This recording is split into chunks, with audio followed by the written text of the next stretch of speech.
Okay, guys and girls, sorry for the delay, but there's a bad accident on 985, and I think we're going to be missing a lot of people tonight, okay? If everybody can have a seat, we'll go ahead and get started. We want to give Janelle and Kelvin time to eat, and I apologize for running late, but it's just one of those things, okay? Okay. Good evening, everybody. I know you're ready to get the show on the road. Welcome to our exciting Catch the Kings event with Kelvin and Janelle King over here. We are so excited to have them tonight and hear them speak. How many people in this room have heard them speak before? Most everybody. See? Everybody's already heard you, so you don't have to. They have so much knowledge to share, and they definitely keep everyone on their toes. These two never back down and put their heart and soul into looking out for we the people. They will be up on this stage shortly. I promise. Allow me to introduce myself. My name is Lois Finlay. I'm the MC of MAGA and the Golden Corral.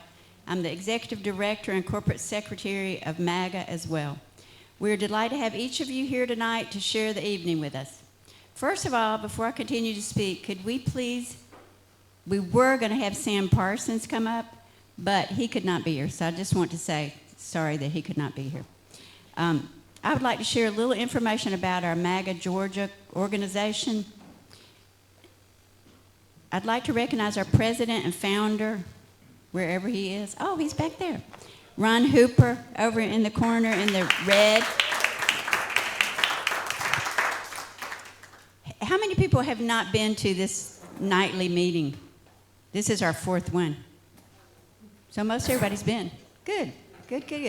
We normally have every Tuesday at the Golden Corral, every Tuesday at lunch, but we had so many requests to have nightly meetings because everybody works, a lot of people work, so that's why we decided to have one meeting, okay?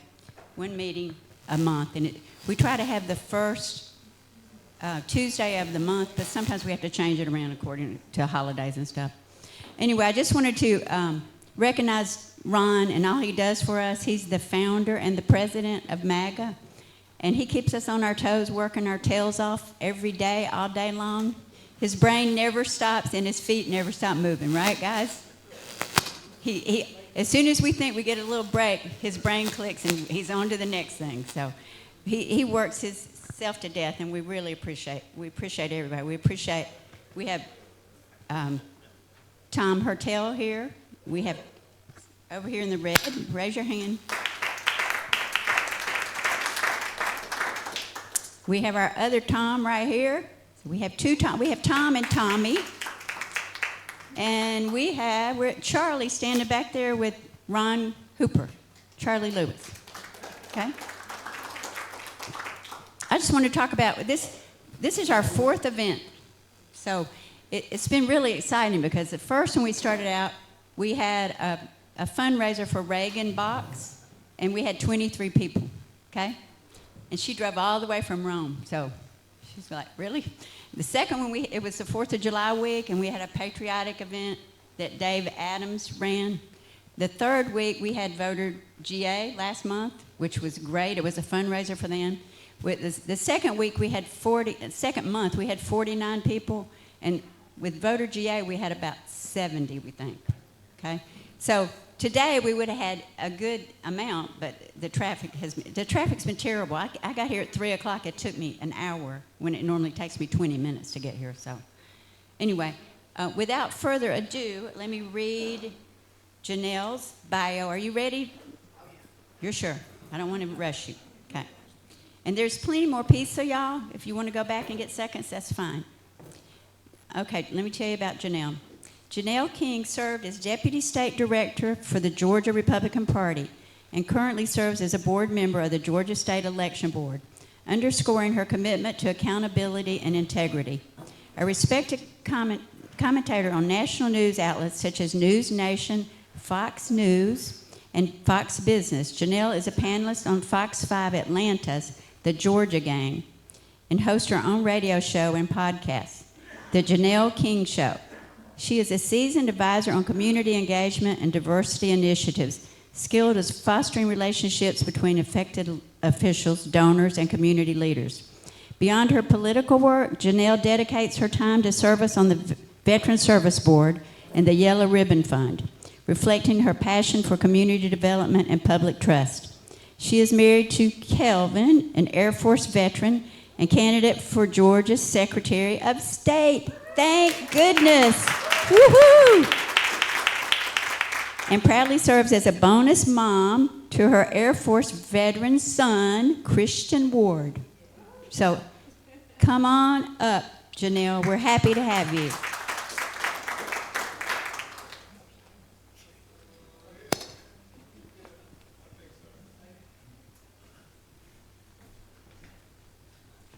Thank you.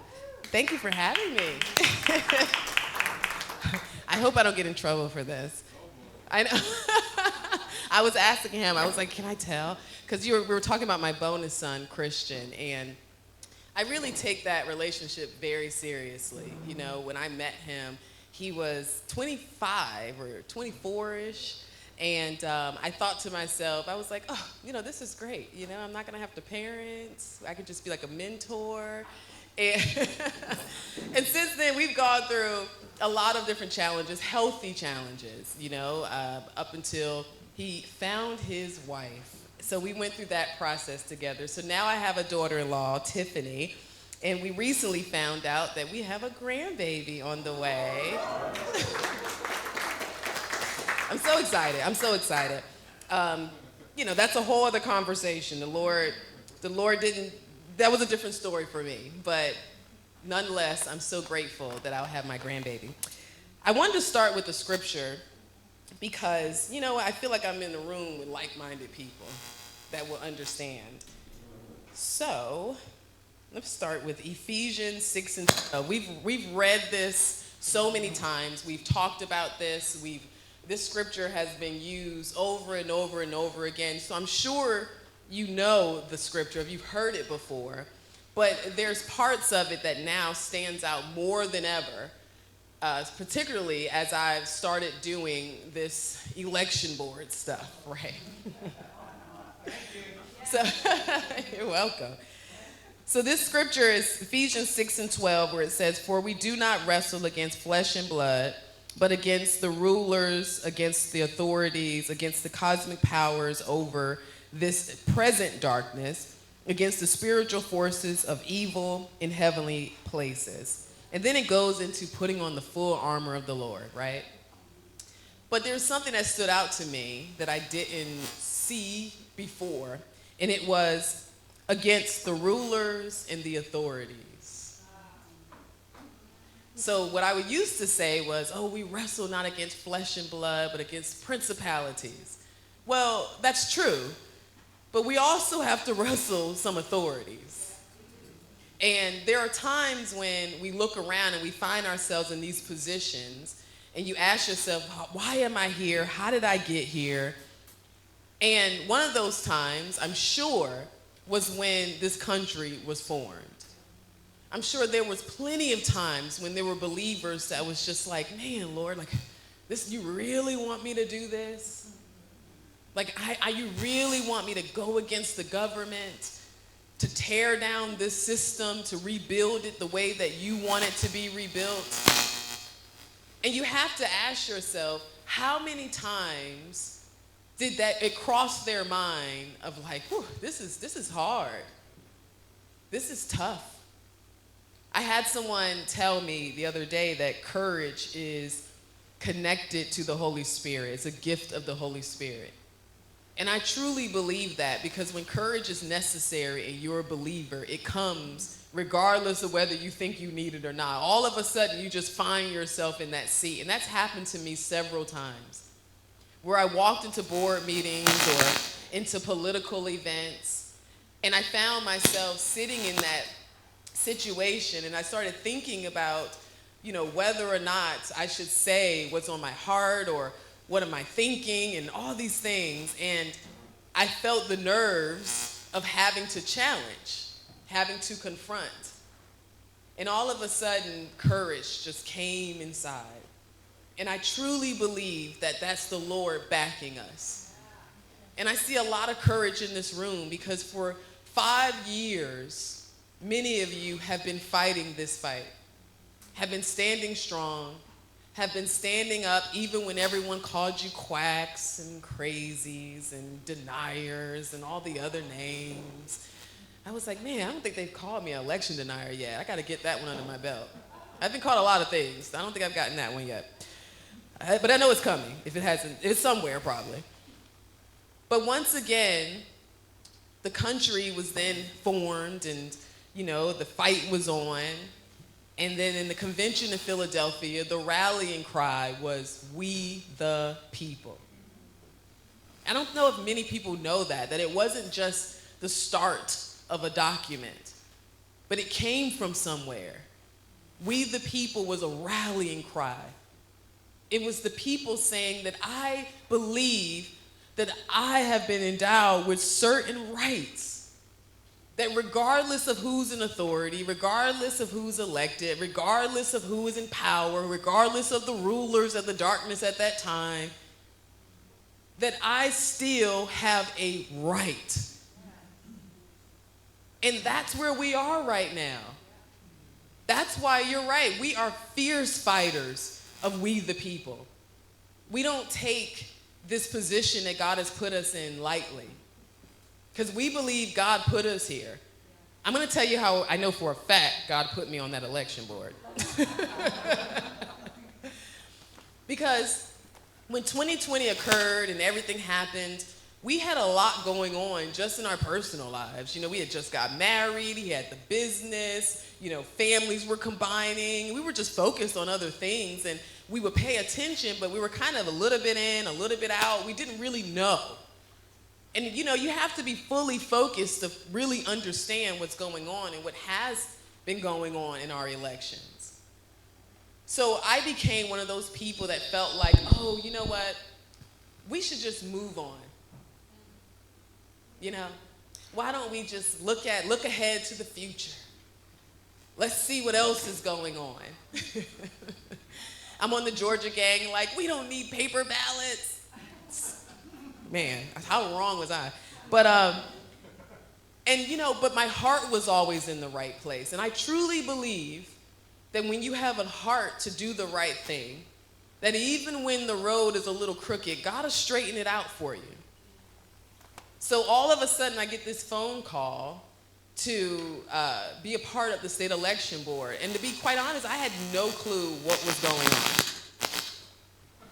What I ended up doing was I went on the website, and the first thing I noticed, switch me out, I thought that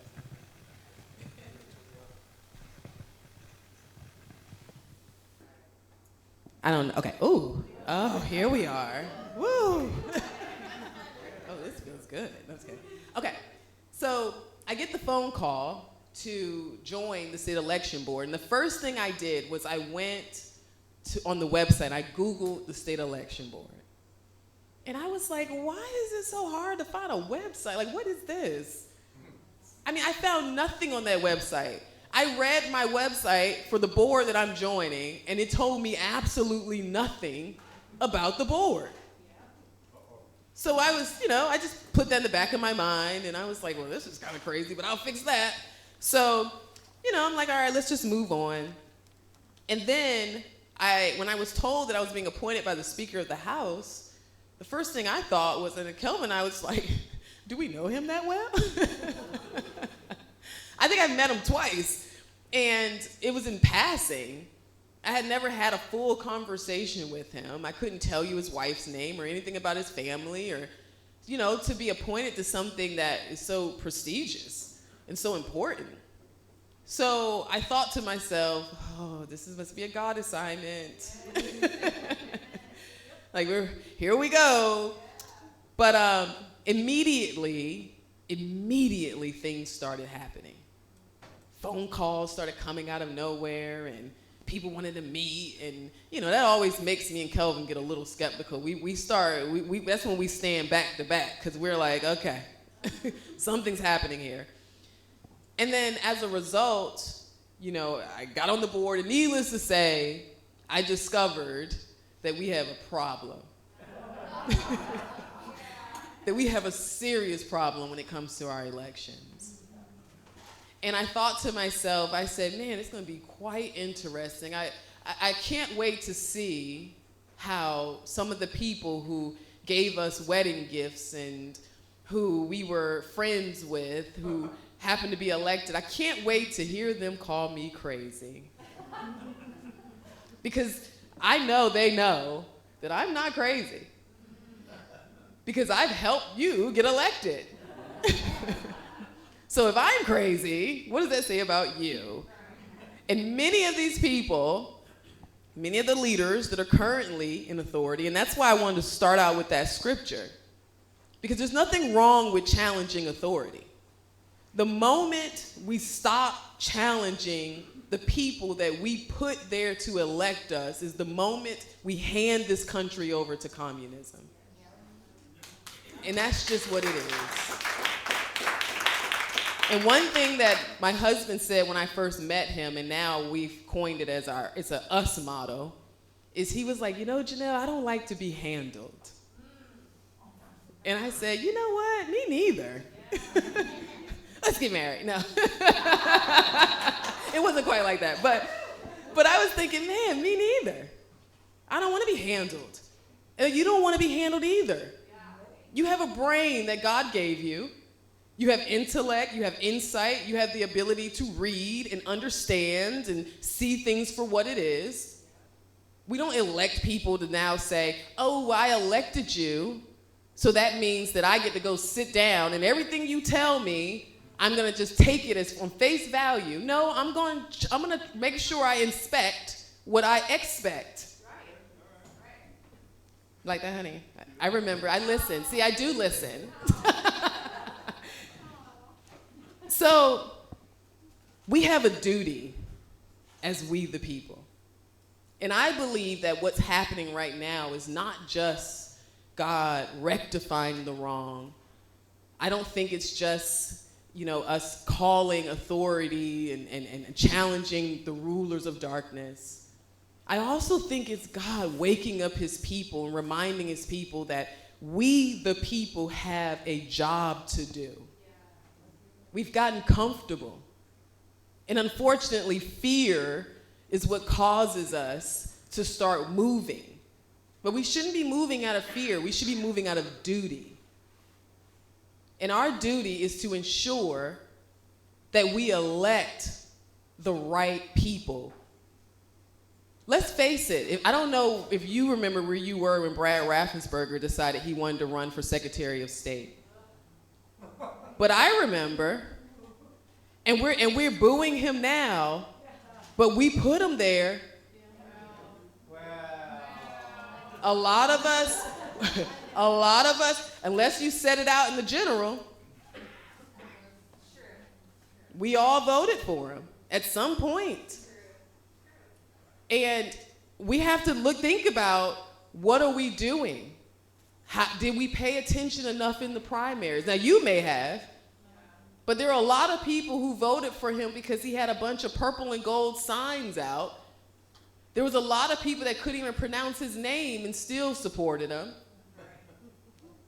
There were some people who felt bad for him when he lost his son. Regardless of what your reasoning was, or what their reasoning was if it wasn't you, we voted for him. We were relaxed on our duty. And we have some serious elections coming up. And if we operate at that same space, and that same energy, we will get what we're getting. I got to talk about something because it's on my heart, and I think maybe this is what God wants me to say. But I've been trying my best to be quiet just a little bit about this Blue Ribbon Committee. Now, I was not supposed to speak at that last meeting. I had to finagle my way in, but, Jesus does that too. And once I was able to get the opportunity to speak, which I was speaking in the place of Rick Jeffries, because the only people that were invited was Rick Jeffries, Sarah Gazal, the Democrat appointee, and John Ferrier, our chairman. So I finally got the opportunity to speak, and, I said what was on my mind. I certainly spoke my heart. But what I think concerns me the most is that it feels like we're meeting to meet to meet to meet. And that feels a little disrespectful to me. It feels like disrespect to we the people. It's like, how many times are we going to be told that we need another study committee? We are not stupid people. We don't need to keep having all these committees. How many times, how much money are we going to spend on lunches and meetings? And you know what's funny? At that first Blue Ribbon Committee, a lobbyist came up to Kelvin and I and said, hey, we're sponsoring the lunch for this meeting here. Would you like to join us? And I'm like, no, but what? Wow. Like, what's going on? Wow. This is silliness. And it's just not a time for us to be timid. We can walk in love and also do the right thing and call people out at the same time. It is quite possible. And that's what we're going to continue to do. Because at the end of the day, we have a duty. So I like to say when Kelvin starts thinking about, because I'm going to segue it into Kelvin because he has a lot to say, and then I'll come back up for question and answer too. But in our house, I'm the heart a lot of times. I'm very passionate. Kelvin is stable, which is why you really want him to run for office and not me. I'm telling you.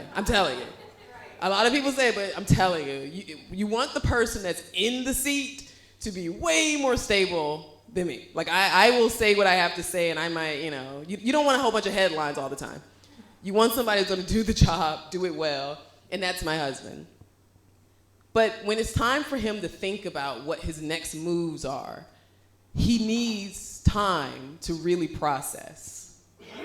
He's the processor in our house. So I call it, he's on the mountain. So I was like, Kelvin, you still on the mountain? He's like, I'm still on the mountain. Because I want to answer now. But he's like, yep, I'm still on the mountain. I'm still talking to the Lord. I'm still thinking about it. And he said to me, he was like, whenever God has something for me to do, he makes it plain. And this role for Secretary of State was made plain. From me having an Esther moment and being pulled from the Georgia gang to the state election board with no clue that was coming at all, to automatically knowing exactly where I was supposed to be positioned on that board, to the three of us accidentally voting together succinctly. There was no plan. There was no agenda. There was none of the stuff that happens on the evil side. Everything happened the way it was supposed to because that's how God wanted it to happen. I didn't know Rick Jeffries. I didn't know Dr. Jan. That was my first time meeting them when I got on that board. And we just happened to all sync up. Nothing sinister happened. We get 50 open records requests a week. I mean, not that much, but it feels like it. And they're all asking for the same things. Give me your text messages. Give me your... They think we're colluding and doing all these things. No. When you have the focus to do what's right, it'll just happen to line up. And that's what's been happening. So now, here we are. Kelvin was faced with a decision because he felt like I was going to call him to run again, but he had no clue what it was, and everybody was calling him and saying, hey, run for this and consider this and you'll be great for that. And he was just like, well, I'll talk to the Lord. God will tell me. He'll make it plain. And then when he said Secretary of State, I already knew in my spirit that was coming. Because I said, God knows we need somebody that's process-driven. We need somebody who is stable and steady, who's able to negotiate contracts. I watch him every day run our business, a business he built from scratch. owner of one owner, no investors and loans and all that stuff. And I watched him build it from himself to now we have, 3 locations in 3 different states and almost 30 employees and one man. No legal issues. I don't wake up wondering, is the feds gonna come knocking on the door and clearing out the house? We're just true believers and we just wanna do what's right. God has shown up in our lives so many times when we didn't ask for it. So we just wanna make sure we do what's right. So it is my honor and my privilege to introduce my husband because I want you to hear his heart. I want you to hear how he has a plan for every aspect of the Secretary of State's office, not just elections, because he wants to do the job and he will do it right. And you have my word because you know I'll get him if he doesn't. Kelvin King.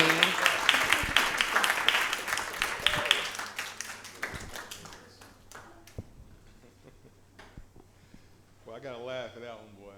My wife is good. Oh, will you pass me my phone, please? I have something I want to read to you that I haven't memorized, so I needed my phone. But thank y'all for having us. Can you speak a little closer? Oh, thank you all for having us. Okay, much better, much better. Man, that was awesome, Janelle. I am blessed with a wonderful wife. God has blessed me. I don't deserve it, but he knows my heart, and I'm gonna bust my butt to execute his will as best I can anyway. So, since you started with a Bible verse or passage, I'm gonna start with one too, and she probably knows it's my favorite one. But it works well with what you just finished talking about. But mine is Matthew 25:14. That's the parable of the talents. I mean, we all know about the talents, right? And I think most of the time we look at that verse and talk about how it's about having faith and putting work into what God has given you, regardless of how much you have or how little you have. I believe that to my core, to my heart. But the end of that verse is what I wanted to kind of remind us of, and that is, you know, if we don't do it, we're not being a servant. And if we're not working in faith and pressing forward with fulfilling God's purpose, I mean, he'll snatch it away from you, right up under your feet, and give it to somebody else. And I think it says that it's not just he'll snatch it away. It says that he'll cast that worthless servant into the outer darkness, in a place where there will be weeping and gnashing of teeth. Like, I don't want to be in the outer darkness. You know, people like to ask me, the Kings, y'all are a power couple. How you do it? I mean, what drives you? I'm like, I don't want to be cast into the outer darkness. That's it. I mean, I do have a sense of fear. I do. I do have a sense of fear of the Lord God and his wrath. I do. And I'm thankful for that. I know it sounds weird, but I am. So that's the calibration I wanted to start us with to make sure we're all on the same page. And I want you to know what we're working from. And I think my wife did a great job of explaining where we're working from and what we're working from. And that's why we don't fear these people. I don't even know a man that I fear, to be honest with you. And they know that. And my wife knows that I wasn't really trying to be a political person. One of the first conventions that we went to, I told someone else that if I do decide to run for something, I'm going to do it on my own 2 feet, meaning it's not going to be a Kemp team guy or a Purdue team guy or Isaacson team guy. I'm just going to be a guy who wants to try to do the best he can do for the people. And I told him that maybe I'm not ready to run yet. This was around, 1920, 2020? Yeah. COVID hit us hard. I wasn't in a position to do like self-funding or that sort of thing. But I said, well, just give me some time. And I thought the time was right for the U.S. Senate race. We hadn't built up means like I had hoped, but we did it anyway. And I think what we did was we gained a lot of respect from people because they saw what we were up to. They saw our hearts. They saw that we would campaign in all 159 counties in the state of Georgia. And we didn't just do it. We did it in 30 days. I know it's crazy. It is. It is, but it worked. It didn't work to win that race, that seat, because I'm not your I'm not your current U.S. Senator, it's Raphael Warnock. But, well, we should have selected better in the primary. But anyway, but what it did do was it helped my family personally. My son was saved based on my race. He saw in us God pushing us and moving us throughout the state, and he saw that I wasn't going to stop or give up or switch races because somebody said, hey, you can be a congressman in District 6. Why don't you do that? And I'm like, no, I'm running for U.S. Senate. And my son saw that we were faithful. And as much as we were trying to get him to give his life to the Lord, he didn't do it as we were pressing him to do it. But he did it about midway or 3/4 through my race. He said, Dad, I saw you move. I saw that God was with you. And I knew there was something there. So that was our win in my family in that U.S. Senate race. But the other win was that I was able to touch and communicate with and listen to, engage with so many people across the state of Georgia. So many people. I mean, we had like 6 stops a day. It was crazy. My voice was going out. I was drinking something called throat coat tea to try to soothe my vocal cords because it was rough. Speaking 6 times a day, and these are like real stump speeches. We didn't just drive through the counties. We stopped and got out and engaged because I told my campaign team, I was like, man, I really would like to do this because if I was a voter, like if I lived somewhere in rural Georgia outside of the metro Atlanta area, I would want the person to come to my town and see where I live if they want me to vote for them. They want my vote, right? Come visit me. I was like, man, that's what I would like to do. And they're like, Kelvin, that's a heavy lift, right? I'm like, I'm pretty strong. I played football in college. I mean, I can lift some heavy weight. But geez, that was rough. But what we learned was that we're not all that different. And when I say we, I mean everybody in Georgia. Regardless of your racial background or ethnic background or your political background or your economic background, like we're all kind of the same. And I was mentioning this earlier to a couple of guys standing up there. I said, I'm going to tell you what I learned, and that is that most of us want 3 things. I love talking about this. Most of us want to live in a safe environment, a safe community, right? That's not a partisan topic. Most of us want to be able to educate our kids the way we want our kids to be educated. We want to be able to give them the best education possible, to give them the best chance in America. America is, it's the dream, right? If you work hard, you should be able to sustain and create and achieve something for you and your posterity. That's what we believe in America. Education really is the backbone foundation of that. And we want to be able to provide for our families. Like, that's what we all wanted. And that was, as much as I've seen across Georgia, those were the things that I thought were just stood out. That is what's informing me in this race, this Secretary of State's race. My wife was right. The way I made this decision was because I asked the Lord to make it plain because my background, I went to an engineering school. I'm a 1996 graduate of the U.S. Air Force Academy, and that's a hard school, y'all. Yeah, I struggled. That was a tough school. And I played football. So that was like double difficulty. But, you know, I mean, I did great on the football field, but academics was tough. But I graduated. But what I'm pretty good at is analysis. And I was talking with someone else earlier, you know, numbers. And I'm not an engineer, but I have a construction company. And we work with engineers. We work with formulas and numbers. That's what we do. And I'm so thankful for that. And I can analyze the heck out of a decision. And, you know, my wife joked about it. She called it a mountaintop. I mean, the mountaintop, I'm calculating. I'm doing scenarios, you know, and it takes me sometimes to make, you know, a little time to make a decision at times because I want to make sure that it's right as best I can. And I ask God to make things plain to me so I don't screw them up myself.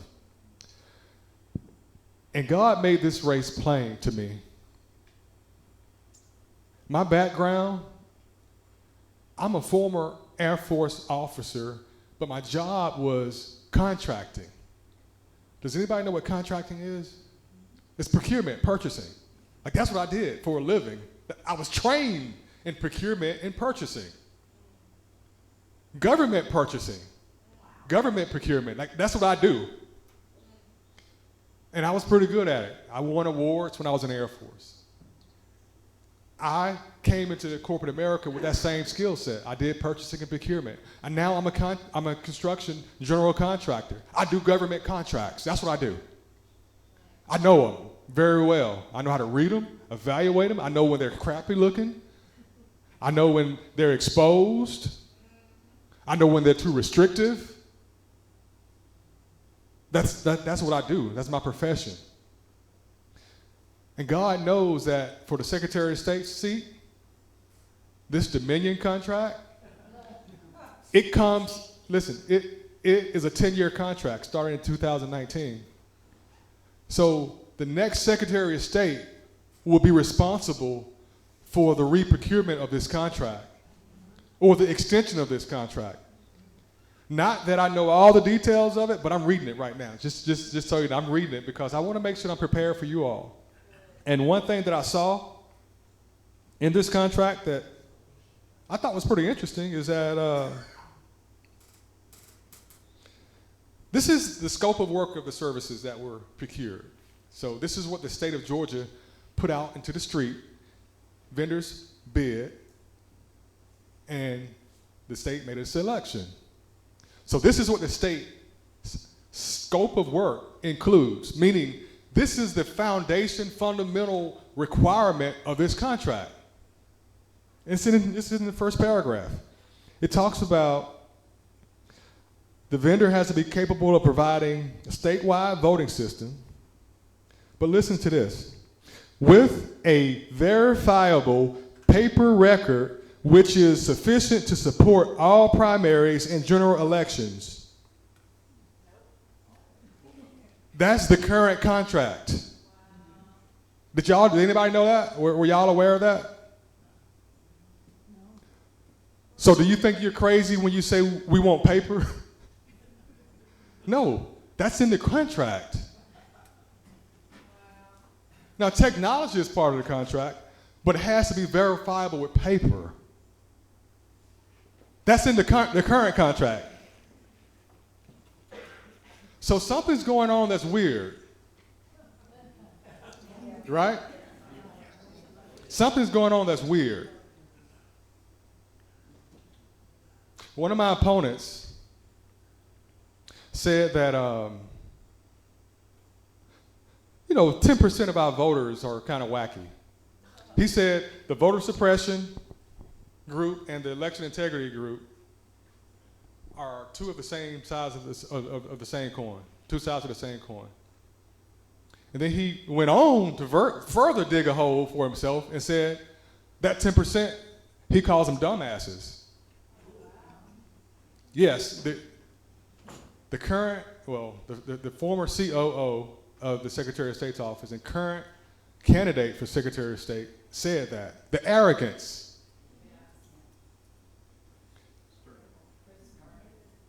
No, Gabe Sterling. I didn't want to call the name, but oh well. Well, he said it, so I didn't say it. 10% of our voters is what he called it. Someone like that doesn't deserve to serve you. That's what the job includes, is service. It's a service job. The service to people, to you. An arrogant person who doesn't understand the concerns of the people don't deserve a seat that's in control.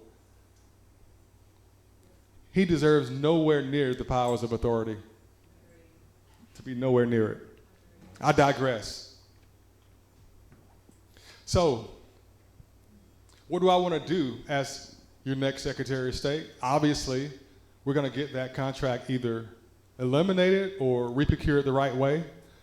One thing that I promise is that it will be evaluated thoroughly, scrutinized thoroughly. I didn't see anything in there that we couldn't exit the contract. I didn't see any penalties. Now, I've got to go through it again. I admit I didn't go through all the details yet. I'm on the first couple pages, but just know that it will be scrutinized. And we will get a system that works for us, and it will be a true paper system. And the reason why is because it's not verifiable. It's in the words of the current one. It has to be auditable. We like technology, but we trust paper, right? And we trust paper that you marked, not that some machine marked. We trust paper that you mark. Yes, ma'am. And I think if you ask the typical Georgian, what's more important? Fast or accurate? I mean, it's almost laughable, right? Accuracy was what matters. Because your vote is what matters. And right now, I think there's way too many Georgians who don't trust that their vote is going to be counted.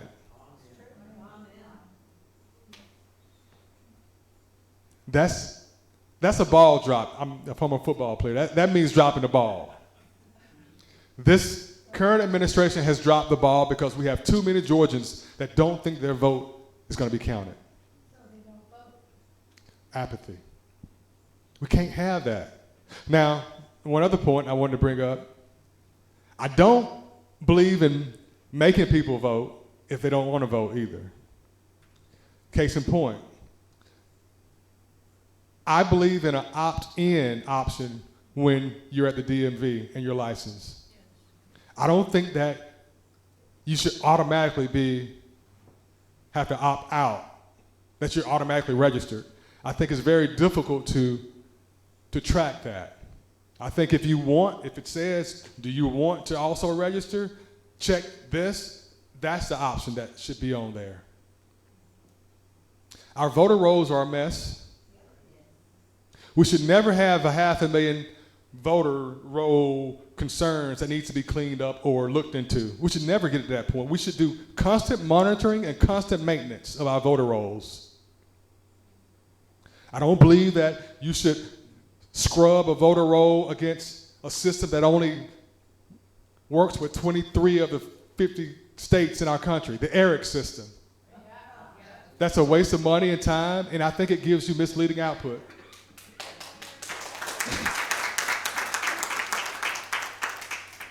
All these points are to encourage or to improve our election integrity.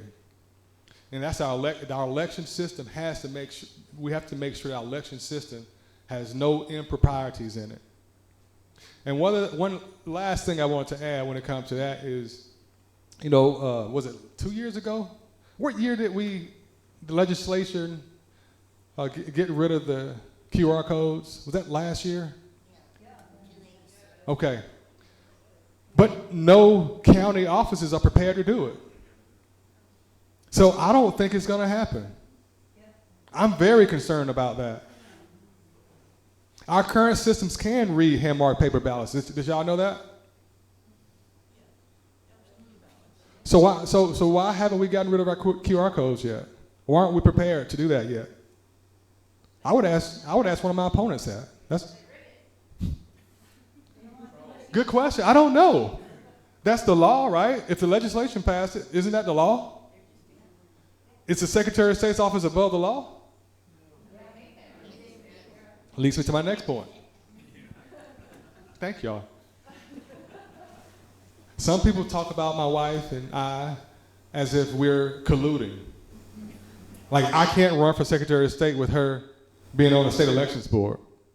And I say, wait, time out, y'all.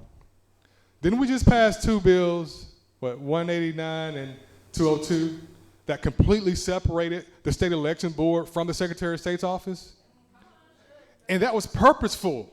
I'm a fan of that. Please do it because we need checks and balances. This is America, and we have freedom, and we're people. And people do some wonky things at times.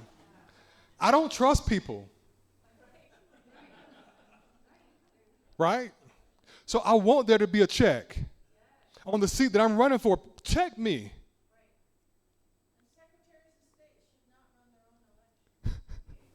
Correct. Yes, ma'am. Leads me to one other point. Thank you. And that is the Secretary of State has to be more supportive of our election workers. They're not tyrants. Well, currently they are. But they're not supposed to be tyrants to our county election workers. They're supposed to be leaders and guiders and provide vision and processes and training and confidence into our county election workers. That's the job of the Secretary of State's office, clarity, so that our county election workers can not just administer sound elections, but whenever there's conflict or concerns or questions, they can give good answers. And the Secretary of State will back them up with these answers. That's the problem. Do y'all remember one of my opponents said something about our president is going to get someone killed by his rhetoric? No, it was you dropping the ball. The county officials should be able to explain and guide and calm the people. That's a leadership problem. That's why we need a new Secretary of State. This seat is the most consequential and probably controversial race of 2026. I know governor is, that's the top. I get it. Lieutenant governor is right next to him. I get it. But the Secretary of State's office is its own standalone agency. And they control our elections. They control our licensing and business formations and our securities. I mean, what more powerful office is there to the individual? We've talked about elections, so let's talk about business licensing. I mentioned that I think I'm the most qualified person in this race. The other reason is because I'm a licensed general contractor. I've been dealing with licensing for a long time. And I've been dealing with the Secretary of State's office for a long time. I've gone through testing and renewals, and I've gotten emails from the Secretary of State's office saying, licenses are not being renewed. My fault. That was an error email. And I'm trying to run a business, and I'm like, can you give me accurate information? When I registered to run for Secretary of State, I got phone calls from other business friends of mine who said, Kelvin, I'm so glad you're doing it because that website is horrible. Or they're taking forever to get my licensing done. I mean, these are complaints of the core functions of the Secretary of State's office, the core functions. This is how we make a living for ourselves. And we're dropping the ball. We got to change that. We got to fix that. One other thing I want to add as I wrap up. I don't want to throw anybody under the bus, but it's just glaring. We all know about the First Liberty situation with the building of loans, right? Did y'all know that the Secretary of State's office is responsible for making sure that we don't get taken by what do they call, Ponzi schemes, swindlers? I mean, our hard-earned money that we've saved up, work hard our whole life, they don't get swindled from us. That's a role of the Secretary of State's office. The Georgia Securities Act is what we are to enforce. And I read, in the AJC, by the way, I read that that business had not been reviewed in over 10 years, over a decade, with their licensing. Wow. I'm like, crap, what about me? I get it reviewed every 2 years. That's a problem. That's falling asleep at the wheel. That's dropping the ball.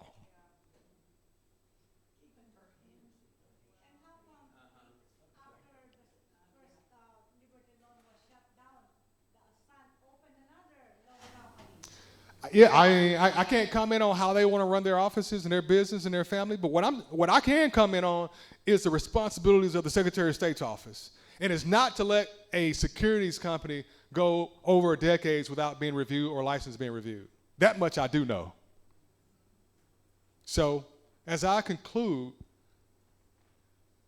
my promise to you all is I'm going to bust my butt and work harder than anybody in this race. How can I say that? Because I have evidence of that. I will make sure that your vote counts. How can I say that? Because I'm not tied to anybody or anything or any faction. I'm only tied to you and my duty.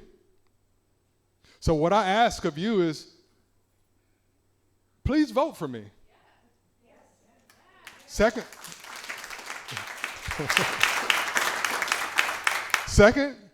please tell your family to vote for me. Third, please tell your friends, colleagues, and coworkers to consider voting for me. Have them do the research. Please do the research. Primaries are important. We've seen it. And I keep talking about it because I hadn't gotten over it, y'all. Pray for me. That Senate race really, really irritated me by us not doing our primary homework. But this time, do your homework in the primary and vote for the strongest, best, most qualified candidate to execute the will of the people, the transparent will of the people, the high integrity will of the people. That's the candidate that I asked you to vote for, and I think I'm that candidate. So thank y'all for your time. Go to kelvinking.com to learn more, to volunteer, sign up, donate, KELVINKING. Thank y'all for your time, and now we're here to answer any kind of questions that you may have. Thank y'all. Thank you. Thank you. Thank you. Thank y'all. Oh, okay. All right. All right.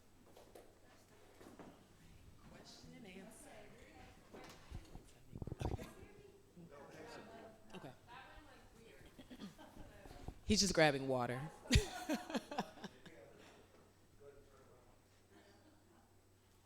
Me now. I'm just kidding.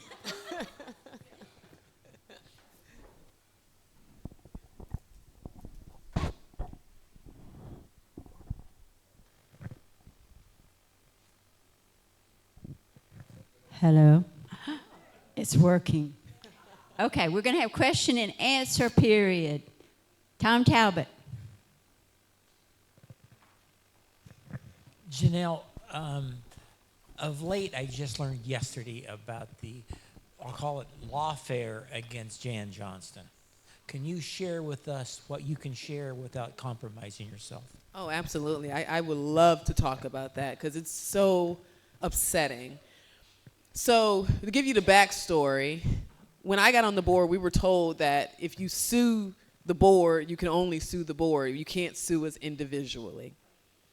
And they tried to sue us individually before, and the Attorney General's office stepped in, and they did shut it down. But then, all of a sudden, Dr. Jan gets this lawsuit that was connected to open records requests. They said that she didn't provide everything that she was supposed to provide, or some other craziness about that. It's untrue. The fact of the matter is, without getting too much into her details, I don't want to mess up her case or anything, but it just wasn't right. So now she finds herself in a situation where she's being sued individually. She goes to the Attorney General's office, and they said, well, because you guys, me and Dr. Jan, because we won't allow access to our emails, we prefer to do our own email searches, then I'm not going to represent you. So then she goes to the governor's office, and they say, nope, I'm not going to represent you either.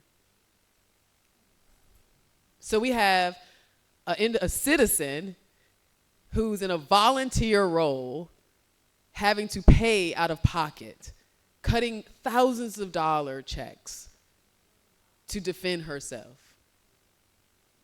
We don't have anybody talking about it.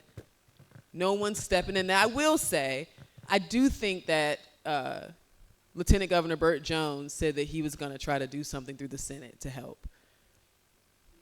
But outside of that, she's got no support from leadership. Like, what is that about? And she was appointed by the Republican Party, and thank God, I will say the Republican Party is assisting when it comes to helping her in, different ways. But ultimately, she should never be in this position. The Attorney General's office should be representing her. It's just no excuse. So unfortunately, that's where we are. Support her if you can, but more importantly, something I know she will want is prayer. And here's the thing, because God always gets the glory.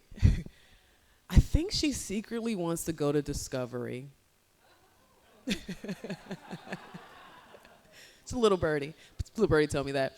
So Discovery, basically, I mean, so you can get to see everything that's on the other side, her side, so she can see all the documents. And she has been able to see a lot of things. So, it's a very peculiar situation, but it's just not right.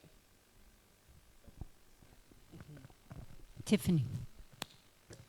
Okay, Mr. King, question for you. So I wanted a copy of the Georgia Constitution, and you have to contact the Secretary of State's office to do that. So I filled out the little thing, put my address in. One day, this package, this big brown envelope with my name and address written on the hand with no return address, nothing on it, showed up. And because I'm very involved in government, it scared me just a little bit. I actually called my sheriff and asked him if he could come over because I was concerned about what might be in this envelope. And so he comes over, we're sitting on the front porch because he was a little alarmed by it too. So we open it, and guess what it is? It's the Georgia State Constitution. And I was like, you couldn't even put the Secretary of State's return at nothing.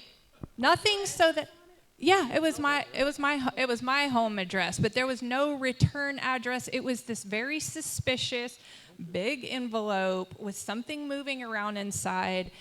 And I was concerned. I didn't know what to do, if I was to open it or not. So if you become, or when you become Secretary of State, would you mind if somebody asks for the Georgia Constitution that you would put from the Secretary's office or something on the envelope? Do you think that would be possible? Yes, ma'am. It sounds like that should be expected. I think there's a lack of professionalism out of that office across the board.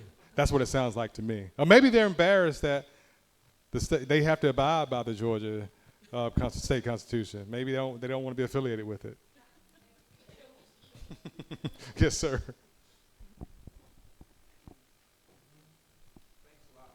Hold on, Richard. Hold on, Richard.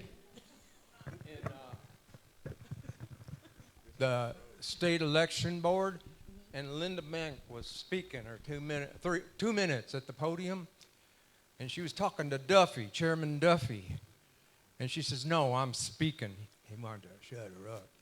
She says, you work for Kemp, Carr, and Raffensperger, and you're all crooked as a dog's hind leg. She's famous for that.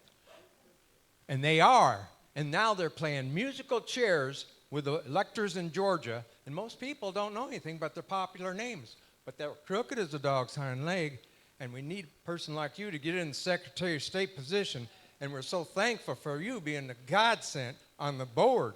And at the Blue Ribbon Commission, You couldn't get a better person. She was up there slamming them, and they need slamming. They're not there to fix our elections. Our elections can be fixed through the Haldeman Report and this state constitution.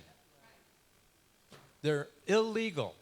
And we're so grateful for people that want to make things right, especially when you bring up Ephesians 6. You know, it was July 13th at 6/11.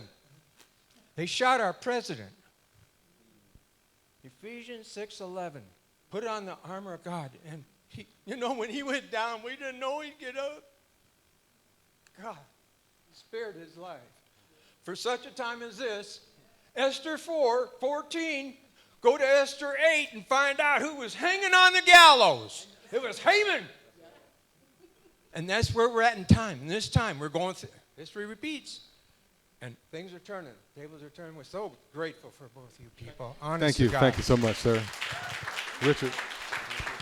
And I just have to say that Richard is at almost every one of our board meetings. And it's encouraging when you're sitting out there, where I'm sitting on the board, I'm looking out, and you have all these people that's scowling at you and doing all this other stuff. But then you have people like Richard and Gail that's waving or smiling or sometimes nodding, just a simple little nod, praying. Sandra in the back, who's just saying, you know, it's just that little bit that says, you're not in this by yourself, but you have an army behind you. So thank you, Richard. Any other questions?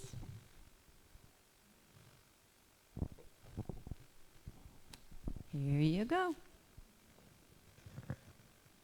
Well, you have my vote, and you have my Thank you. support. Thank you. Thank you. ma'am. And I think the Republican women of Hall will be doing flag waving for you for sure. Absolutely, because Thank you this so is much. critical. But It is. what I was wondering about is I've heard the whole dust up about trying to get you, Janelle, off the board because of quote unquote conflict of interest. Can they really do that? With Waffle House John? No, ma'am. They can't. Janelle will go into more details about it, but you know, one of the main issues is that when they talk about conflicts of interest, they're talking about a law that was passed to separate the board from the SOS. That was a law they passed to do it. So it's a complete separate agency. I'm not running for state election board. I'm running for Secretary of State. However, we have a blue ribbon committee that is being chaired by someone who's running for Secretary of State. So I'm trying to figure out where's the real conflict of interest when you're not just traveling on the taxpayers' dollars, but you're also pushing to bring the state election board back under the Secretary of State's office, which gives you that much more power. Like, to me, that is insane. You talking about conflicts of interest? No, we don't have a conflict of interest, ma'am. But there may be some out there. And to further that, the answer is no. When the Democrats were trying to get me kicked off the board the second time, was it the second time? I think it was after they sent the letter. So yeah, the second time. I sat with Speaker Burns and I asked him directly, you know, what's going to happen here? Do you have to go? Am I going to go up for a vote this session? This was early this year. And he said, no, the way it's written, since you were appointed outside of legislative session, only I can remove you. And I can be on this board, I think, for 7 years without having to be reappointed. So there's nothing, and this is why they haven't done it, because, you know, they would have done it if they could have. And it's why they never say that what I'm doing is illegal or unconstitutional. They don't use those words. They have to call it a conflict of interest because that's the extent that they can take it to. But this is not about Kelvin running for office. This is about them trying to control the board. And we have to stand firm. And that's why I'm not responding to any of their little articles and all that stuff, because we won't give it light. It's no need. But the fact of the matter is, Kelvin is 100% correct. I can list 1,000 conflicts of interest. Like having an attorney general's office that represents the SCB and the SOS. Now, how does that work? Or having our complaints go through the Secretary of State's office before they're sent to us. I mean, there's a ton of conflict of interest. I mean, there was very little said by most. Some people had issues with it, like Stacey Abrams, when Brian Kemp was Secretary of State and running for governor.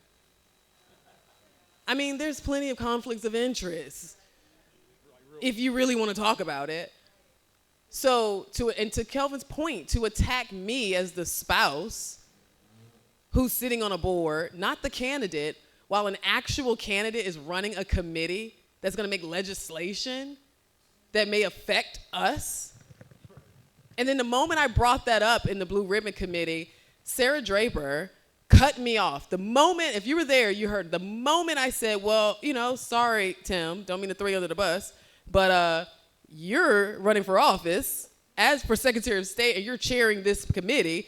The moment it came out of my mouth, she's like, oh my God, no. Let's not talk about that. So it's silliness. This is another attack of the enemy.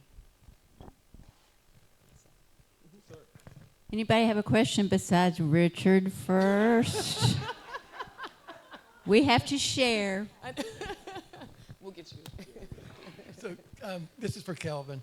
I know running for office is an expensive process. Can you share a little bit about your campaign finance plans and your, how you plan to raise funds for that? Yep. We're putting together luncheons, fundraising dinners. I put a lot of money into it so far, and I will put more money into it. So our campaign will be healthy through May 19th. That much I can tell you. But I mean, we've got to raise funds. So I think that it's going to be about a 1.5-ish for what we need to do. We think it's going to be about a 1.5-ish, $2 million primary. Well, that's what we think it's going to be. But we think that we'll be fine. And I think that the amount of work that we're putting into it, the amount of supporters that I gained in the Senate, my Senate race, almost 40,000 core voters. And these are voters that voted for me in lieu of the Herschel Walkers and the Gary Blacks that were in the race. Those are strong supporters, and that's a great foundation to start from. So I feel real good about this race. And I can talk strategy later, but we've thought through the number of opponents. We've thought through the number of registered voters. We've thought through where our support comes from and what part of the state. And we feel good about this race.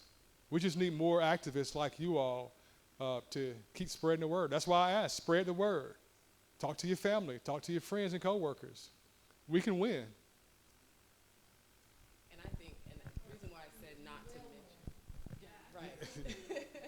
We will.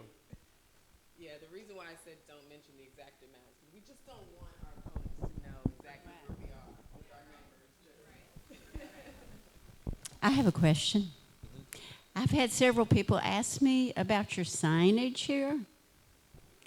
Do you have more than this with you? Or are you selling them? Are you Are we waiting? Yeah. allowing us to put them in our yards, or what are you doing? Okay, so Kelvin, it will be dropping tomorrow, so you're the first to know. His official campaign kickoff event is going to be October 7th, and it's going to be at the Battery at Park Bench Restaurant. And we're going to have a ton of signs there. We ordered a few for the event that's coming up, and then we're going to have a bunch of them. But what we would like is to let us know how many you need. And I know we have a few that here. I don't know if we have enough for everybody. But, So, okay. So we have a handful. However, we can make sure that you get them. So just talk to Leslie. She'll keep track of it, and then let us know how many you need, how many you want here.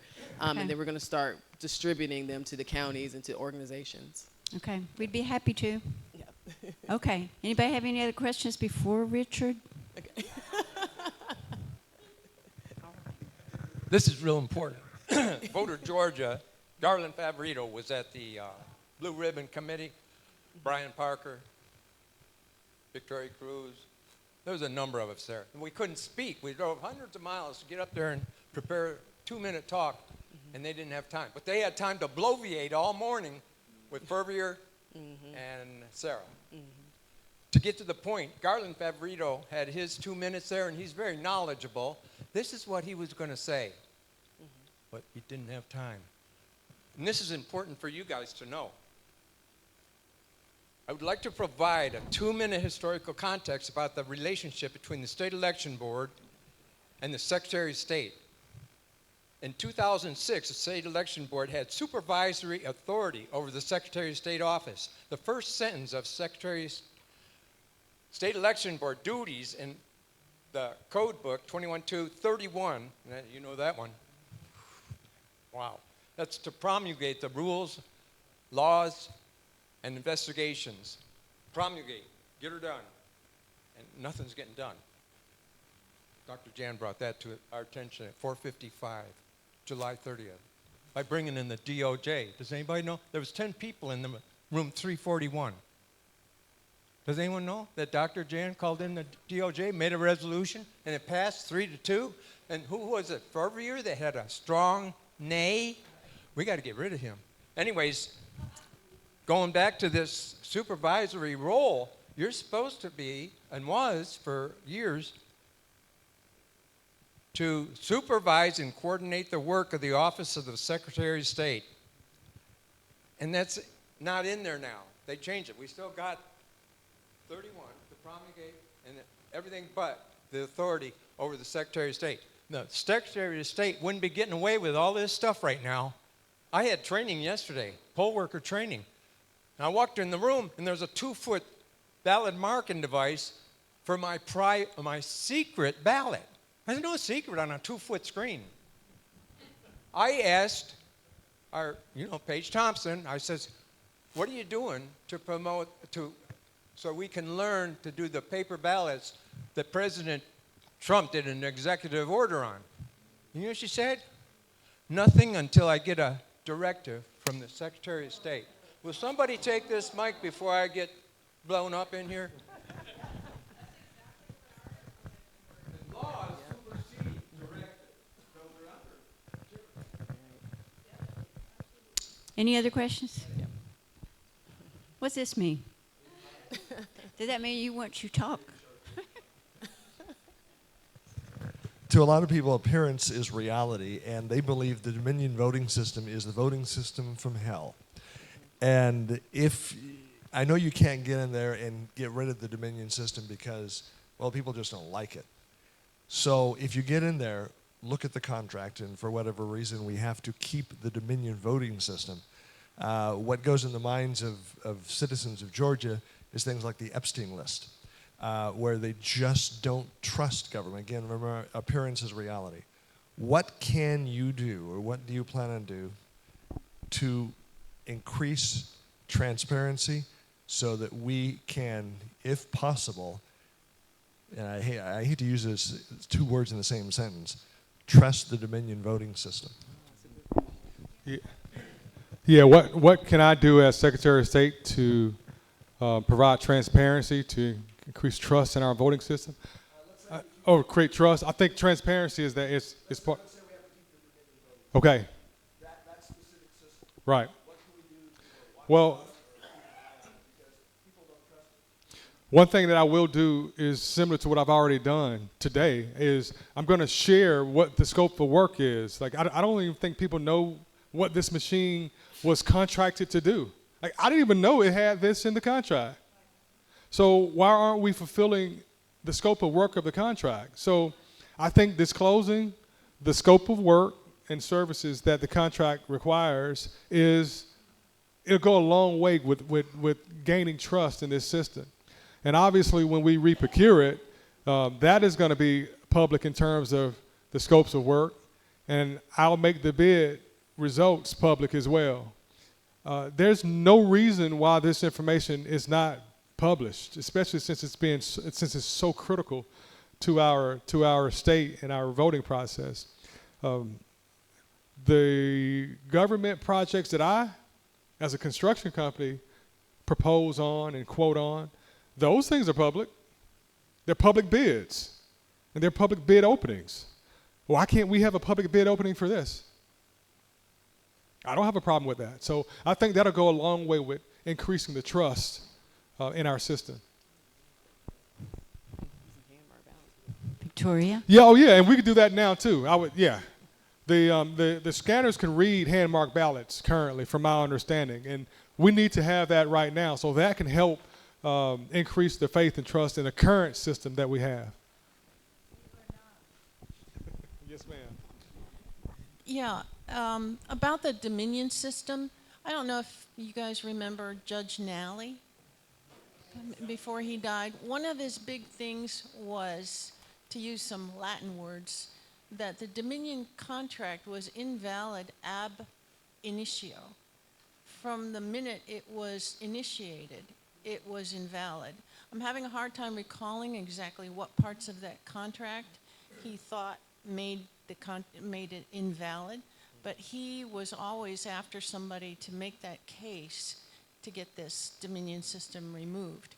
And then there's also the DeKalb County case from, I guess it was last year, where they found these, the passwords in plain text.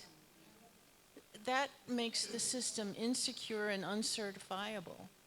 And even now, the computer system that supports this, the Windows version, support for that is going to end sometime next year. Oh, is that On right? a 10-year contract already, the computer system will no longer be updated by Microsoft.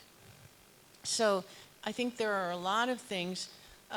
Even Garland Favorito believes this should not have been certified by the Secretary of State because it has so many errors. Just the errors that it produced in the DeKalb County Democratic primary, which should have been investigated further, would have made it clear that this system is not accurately recording votes.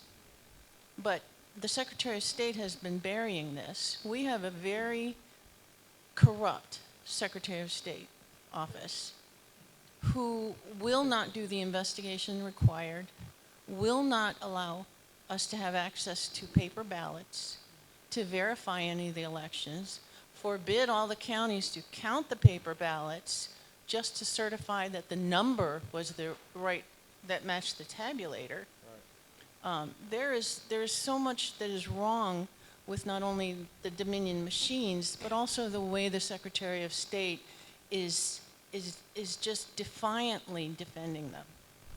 So I think there are a lot of ways that you could work, and a lot of people who would help you with the, there's a lot of people who have looked at these machines, not me, I'm not a technical person. Okay. But I was getting happy. You're like, oh, really? You can help too? But, Clay Parikh, and, Phil Davis, Yeah. and Mark Davis. Yep.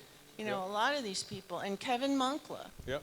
They will know where the evidence is out there. It's just our Secretary of State, our governor, and our Attorney General are keeping it from coming out and not pursuing the problem. They're Yeah, I agree. How many people in here have been poll workers or are poll workers? I have been. I've been an assistant manager. I've been poll working. I've been trained poll watcher. If there is anybody that has done this job that doesn't believe that this is fraud, there's something wrong, because we all know it, and we all ma'am. learned it from working the polls. We're going to clean it up. We're going to clean it up. Expose it and clean it up. I just don't think that the office has the I was talking, was it yesterday? or the day before yesterday, we were talking to, we were in Rockdale County, and there was a lot of similar concerns. And I just don't think there's the will in this office to do the right thing. And I think that, they were asking me, about what can you do legislatively, what can you do, on the executive side. And I was just thinking, you can do a lot as the Secretary of State. You have a lot of flexibility, leeway, whatever term you want to use, to execute these laws if you have the will to do it. And the will isn't there. And that's the biggest difference that you're going to see.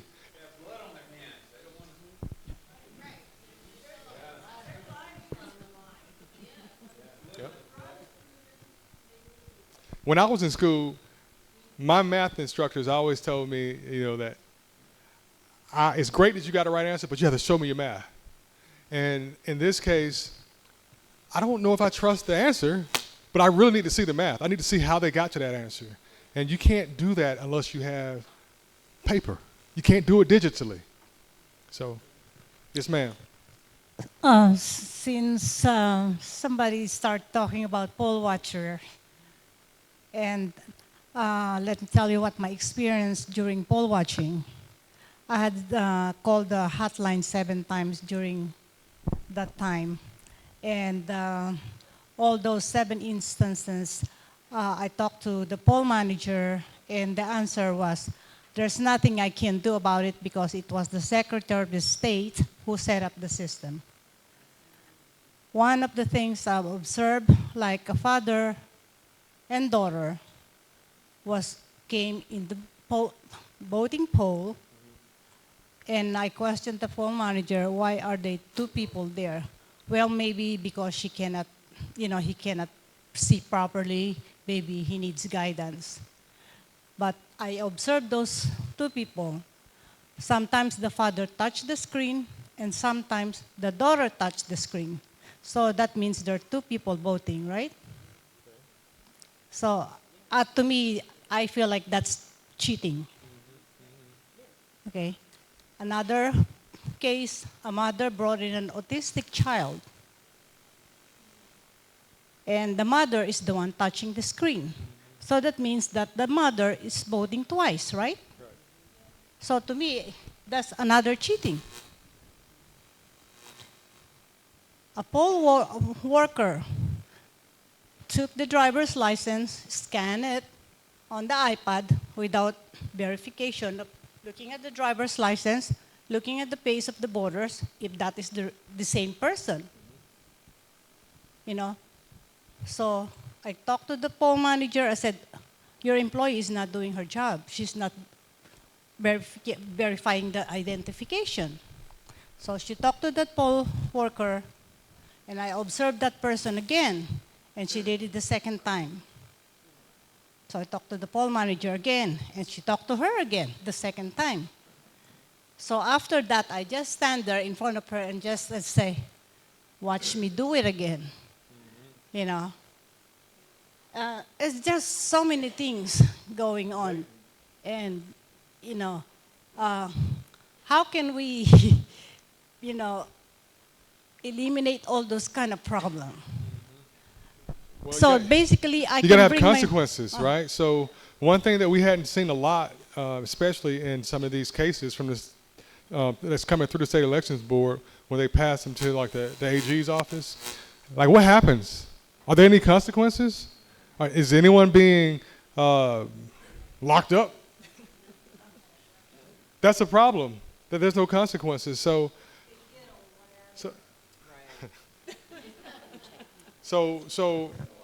that is okay. Like Janelle mentioned earlier, and I mentioned during my comments, leadership is really what's going to help create change and improvement. Leadership, but also having consequences when people don't follow the rules, and that's something that I can help when I'm Secretary of State. And we also found at the state election board, we were reading through what we can do because we felt the same way. We were like, what's up with these letters, and sending it to the AG's office and having to beg them to find out what's next and what's happening. But we can issue fines. And so you might start seeing a little bit of that happening too, because maybe when you start taxing these counties for their errors, then the taxpayers will then get involved. You know, the very first time I poll worked, I knew that the very first time that it was rigged. It was totally rigged. Nothing made any sense. And I asked question after question after question. Why do you do this? Why did you do that? This doesn't match this. Why would you not put them in order? Why do you throw this in and not let us look at them? Why do we not match them at the end of the precinct? And they just give you no answers. But it's been crooked from the very beginning. Would you like to sit down? Oh yeah. I know those heels have got to be killing you. They're starting, but no, I also think that there's a neglect issue too. You know, like when you have people who are overworked, who are stressed out. You know, there's a documentary that's on YouTube that I think everybody should watch. It's called No Time to Fail. And they followed a election office behind the scenes during the 2020 elections, and their process was very similar to Georgia's. And when you watch that, you realize that there's a lot of election workers that are just not political at all. They're literally just going to work. And when you don't have, like Kelvin said, proper leadership at the top, that's ensuring that these individuals have backing, that they have the resources needed to hire the best people and the number of people that they really need to hire. But a lot of times, and I've spoken with them, and I've traveled around the state and went to some of these election offices, and Kelvin has come with me to some, and he's going to do more, I know. But a lot of times, these people are really stressed out, and these offices are really overworked. And the moment you have election workers who no longer want to do their job, we have another problem on hand. Because then training people becomes a problem. So you want people that's been there for 10 and 12 years and 18 years that understand what's supposed to happen, but they also have to have a leader that ensures that not only do they do what they're supposed to do, but that they can adequately explain it to you. But I do feel like, you know, we have to find some grace when it comes to some of these elections. Not all, because we have some that we deal with that are not good election workers. But there are some that are just really hard-working people that literally just want to go to work. Many times they had us working 15-hour days as well. Yeah. That kind of deters you a little bit right there. That's stressed out. I mean, you're going to cut corners when you do stuff like that. Yeah. That people are like, I can't work 15 hours. That's just too much. Well, one thing that I continuously heard from our election board, our county election board, was, well, if we change things, we don't have the people. We don't have the training. It's going to cost us too much money. And so, you know, they just as soon go along to get along with a corrupt system, which they know is corrupt. And that's one thing. The other thing I wanted to mention to you or ask you about is Eric. Are you also looking at the quote-unquote contract with Eric to get rid of it? Yeah, I have not looked at it. When I'm Secretary of State, I will definitely look at it. I made a comment earlier that I don't think that we should be spending the money on Eric when it doesn't even have all of the states involved in it. So why are we matching records with less than half of our states? I think it's a waste of money. So.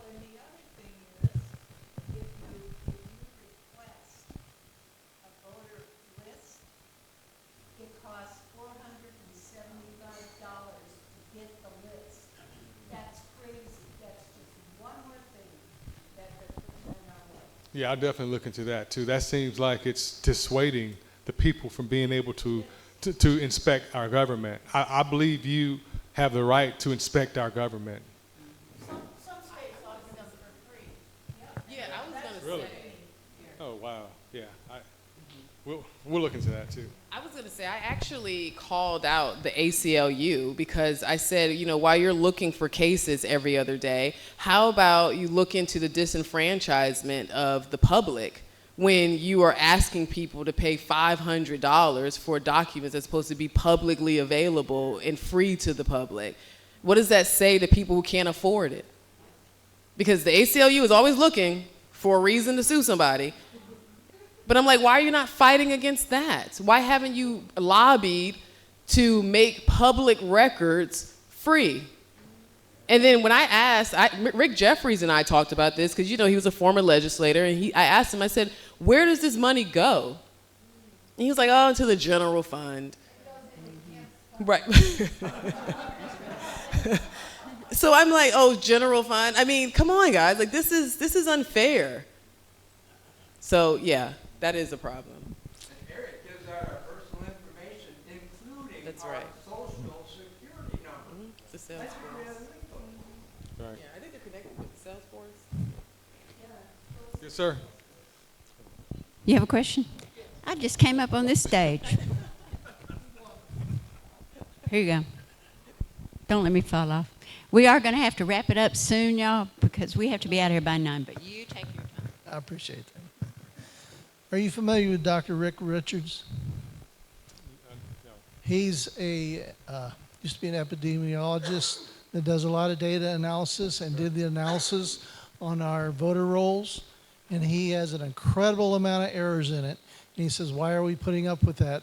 There's some simple things that he can do to create forms that are self-checking so they won't have all that error in there. And you need to talk to him and get a load of what he's been doing for the past probably 5 years. Okay.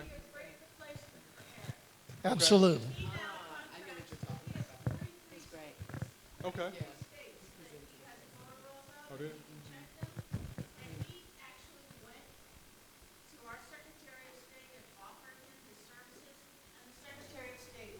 Oh, man. Yeah. Okay. I wonder why. Hi.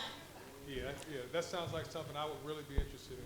Yeah, he's really, really, really, really smart. He's done a lot of work. He's from down in the Augusta area. Oh, yeah. And just so you know, Janelle reminded me, I have been meeting with a lot of analysts. Good. And they are smart people, and they have solutions. And I don't understand why these solutions aren't being heard. Like, it makes no sense to me. Businesses can keep good databases. Why can't, our Secretary right. of State? Yes, ma'am. Yep. Are y'all ready to wrap it up, guys?